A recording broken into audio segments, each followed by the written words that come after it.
I don't know if you can see it. Yep. It's there, yes. Okay. On the 2023 audit, if you see there, it's telling us basically $23 million of surplus, budget surplus, went into the general fund. Can you can you imagine that? Out of that 23 million, 6.6 million was budget surplus. 4.6 million was increased tax revenues. That's the money we're paying. And 7.2 million is cost saving initiatives. So $18.4 million was surplus cash. So we raised the general fund balance by 23 million. Again, a good thing, but I don't, in my opinion, if I was still sitting up at the state and I would be looking at this audit, I'd be saying, why are you charging these people so much money just to fund the fund balance? Why don't you have a schedule, a plan to gradually increase the fund balance over the course of maybe 15 or 20 years? And then so here's my recommendation. And you guys, this is going to be really radical. Y'all going to love this one. Why don't we budget to put money in the fund balance every year? Why don't we say we're going to put $2 million a year into the fund balance and put it in the budget, and we just make that happen? Number two, if we get budget surplus of any kind, whether it, like they said in 2023, cost saving initiative, increased taxes, 6.6 budget surplus, if any of that happens, I recommend that here's the recommendations that I have, and we can talk about some ordinances to make this happen. We should take that difference at $18.4 million that we got in 2023, that should become a revenue stream for the 2024 budget. So then we would have been able to reduce what we were going to tax you guys on, right? That would have helped. Or better yet, if we have $18.4 million worth of budget surplus and all that, we should do a tax credit. Give it back to the taxpayers. Now, when you do your income tax and you pay the IRS too much money, don't you get a refund from the IRS? I know I got mine. Mine hit my bank already in February. So why don't municipalities give the money back when they have budget surplus? Or better yet, why don't you if you don't want to give us the money back, put it in restricted account and give us a tax credit. Here's your bill. Rhonda Caldwell owes $10,000, but guess what? Now Rhonda has a credit from previous year budget surplus, and she now only owes $6,000. See, I'm a numbers freak. This is all I do. I've been doing it my whole career for 33 years. No one can ever convince me that we really need $313 million, because there is nowhere, anywhere in any audit or financial statement that y'all have actually spent that money. And you are not going to insult the townspeople and our intelligence to tell me on any certain circumstance that if we get, like Sarah Gallagher just said, I didn't even know that. There's a $19 million, we're spending $30 million right on debt service because we're paying a balloon payment. So it'll go back down to $19 million, I think she said earlier in her conversation. Guess what happens if we have a $10 million surplus? That money would get automatically swept into the general fund because they're not going to give it back. Sarah, where's that money go once that balloon payment is over? So yeah, that's a good question. And Rhonda, the 23 million you're talking about was because of that debt restructure that started a few years That's ago. what they said. It was a debt restructure. It's a debt restructure. And the promise when we restructured it, when this restructure started years ago, I think back in the old administrations.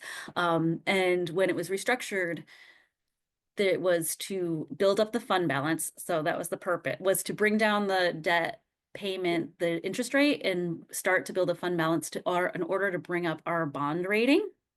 And so there was a conversation with our bond rating attorney and we had this conversation, Ron, we had this conversation in the past few budget, I think before you were on there, because a few years ago, we had the similar situation. We were having the balloon payment, but we were actually ahead of our debt service payments, and we were ahead of schedule in building our fund balance.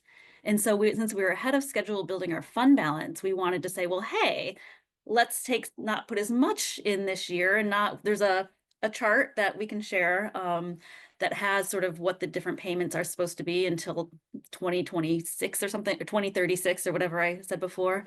Right. And so we said, well, maybe we could put a little less this year, but there was advising to not do that, because then we're not being true to the what we said we were going to do when we restructured. So a lot of this is due to that restructuring, and that's why we're at the 30 million, and we'll go back down to, I think, 19 or 37. 15. But you're Yeah. right, like, then we've got a plan for that, so everybody knows in 2032, like, we should see a $15 million drop in the budget. Right, a cash up, but we don't. See, that's the problem. When these things go down, no one knows about it. I had to go look up, Yeah. okay, so let me, before you guys say that, okay, maybe I'm making this up, I looked at let me go back to my little spreadsheet that I did. In the budget surplus analysis, my calculation is $40 million in surplus in 2025. 2024 is unknown because we don't have an audit. I don't have financial statements. I don't have anything. 2023, we got the 18.4 million that came out of my pocket. 2022's audit said 9,140,000 budget surplus. 2021 says 6.2 million. See, these are all real live monies that should have either, even if you give me a $500 tax credit, or if I got a check in the mail saying, here's your refund, we overcharged you because we didn't use the money. We got to stop with this kind of, you can't just budget on a budget. You got to budget on actual operating experience. The real life doesn't operate like this. It just does not.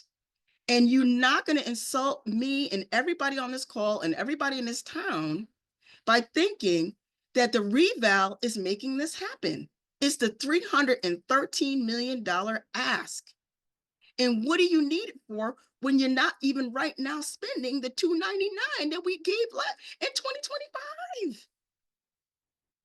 We must have transparency.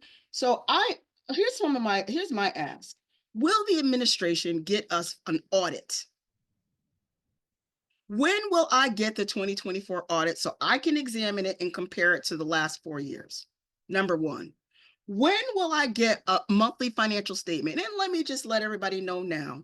I've been asking for financial statements since January of last year. I've never got one. I want a balance sheet, I want an income statement, and I want a statement of cash flows. That's a simple set of financial statements. I asked Curtis Eatman. He said, I got to talk to the mayor and I'll get back to you. He never got back. To this day, I can't tell you what's in our general fund. I can't tell you what's in our ARPA fund. I can tell you based on 2023, I can't tell you anything else. And I think that for $300 million, people need to know where every cent of your money is going. We don't sell products. We don't sell hamburgers and hot dogs and make money to run this town. This money comes from your kitchen table money. All right? Every penny needs to be explained and be transparent. And I'm not going to ask again. Okay? I've already talked. I got a ordinance today from our attorney, in which I'm going to require the town of Hamden to submit a financial statement to the Legislative Council, along with all the other things that are required in our charter. And I want to let you know when that's going to be up for vote, because I want everybody on this call here to support it. You don't know what you're paying for because we don't get financial statements. That's an honest to God disgrace. And I don't know how you run a town where you don't make sure the people who's paying your bills don't know where their money's going.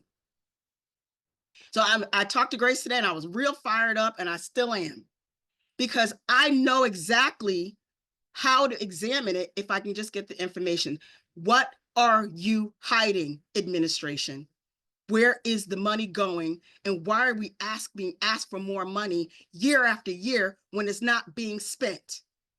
So you can artificially sweep it into some general fund so we can make ourselves look good to bond agencies at the expense of my elderly residents down here in the 5th District who are about to lose their damn houses. I hope everybody's mad, because I'm mad as hell, and this has got to stop tonight. Thank you so much, Grace. I appreciate everybody. I'm going to put every bit of information I have into Grace's page so I can educate everybody on everything. The screenshots and things I got today, I'm going to drop them in your page, Grace, and everybody will know.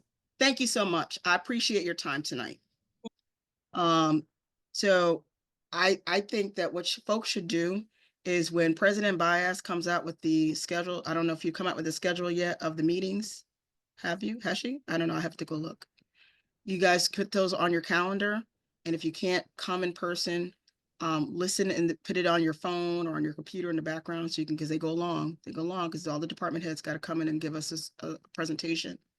Please participate in the budget process with us this year. Please follow along. So that we can make sure everybody is fully aware of what's happening. You guys are our shareholders.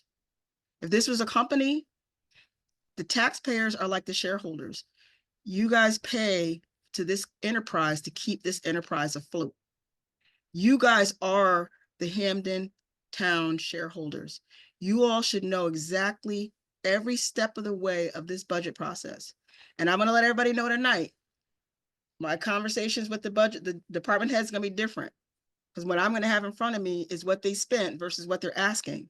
And I'm going to ask them today, tell me what you plan on cutting from your budget. You got to make the cut. I don't run your department.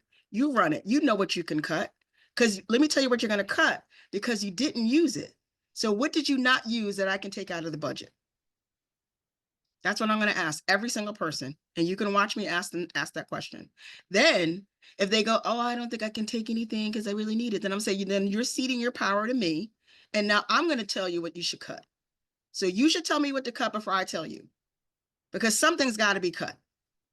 $15 million on top of the $299 that we already got that y'all didn't spend. That's over. We're done with that. So I'm just recommending that everybody come on in. If you can't come, bring your kids, bring the grandkids. You know, President Baez always has food and drinks and, you know, all sorts of wonderful snacks and things. Come out. If you can't come out, put it on your computer so you can listen in the background. You all are the shareholders. You pay the bills in this town. It's your town. You pay for it. And you should know where every cent is going. And you should reach out to your council person or all the at-large council members. And if you have any problem, what you hear, you should immediately get on the email and send them an email and say, I had a problem with what I heard last night. You need to reconsider. I appreciate everybody's input. This is what democracy looks like on this page right now. Thank you.